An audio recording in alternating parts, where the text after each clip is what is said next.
This is all wrong. I shouldn't be up here. I should be back in school on the other side of the ocean. Yet you all come to us young people for hope. How dare you? You have stolen my dreams and my childhood with your empty words, and yet I'm one of the lucky ones. People are suffering, people are dying, entire ecosystems are collapsing.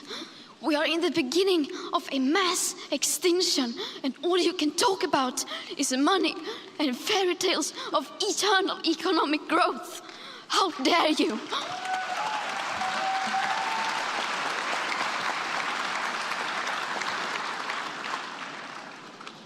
For more than 30 years, the science has been crystal clear.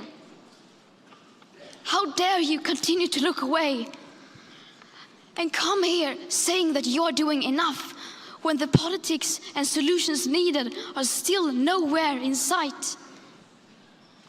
You say you hear us and that you understand the urgency.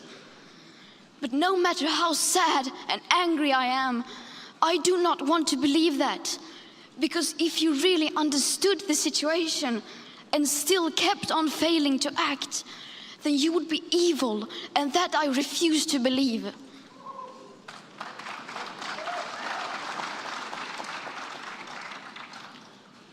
The popular idea of cutting our emissions in half in 10 years only gives us a 50% chance of staying below 1.5 degrees and the risk of setting off irreversible chain reactions beyond human control. 50% may be acceptable to you, but those numbers do not include tipping points, most feedback loops, additional warming hidden by toxic air pollution, or the aspects of equity and climate justice.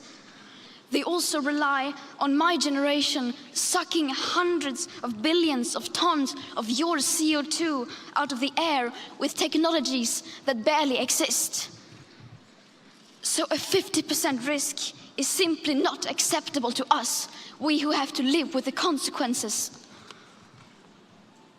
To have a 67% chance of staying below a 1.5 degrees of global temperature rise, the best odds given by the IPCC, the world had 420 gigatons of CO2 left to emit back on January 1st, 2018.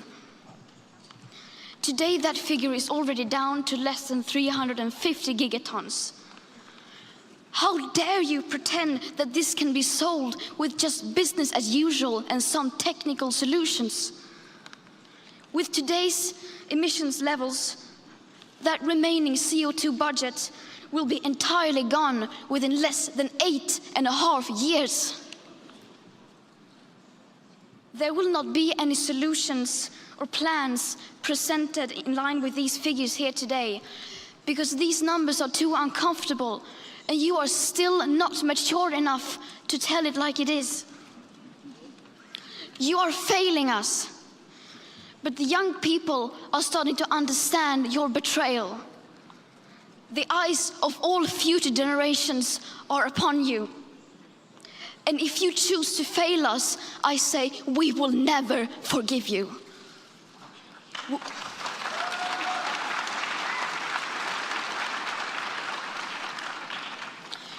We will not let you get away with this. Right here, right now, is where we draw the line. The world is waking up, and change is coming whether you like it or not. Thank you.